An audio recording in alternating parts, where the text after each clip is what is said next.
ఇక తెలంగాణ ప్రజలు నమ్మి ఓటేసి గెలిపిస్తే 10 ఏళ్ల పాటు అధికారంలో ఉన్న బీఆర్ఎస్ నిరుద్యోగులను పట్టించుకోలేదని బీజేపీ నేత ఈటెల రాజేందర్ మండిపడ్డారు.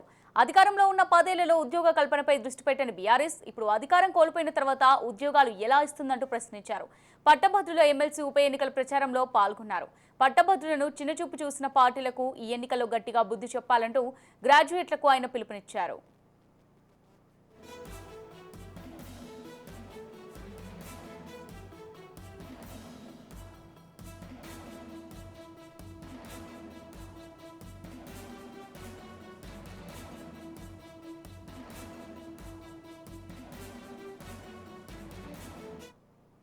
ఉంటే బిజినెస్ పనుల పరిస్థితి అవసరం ఉండదు.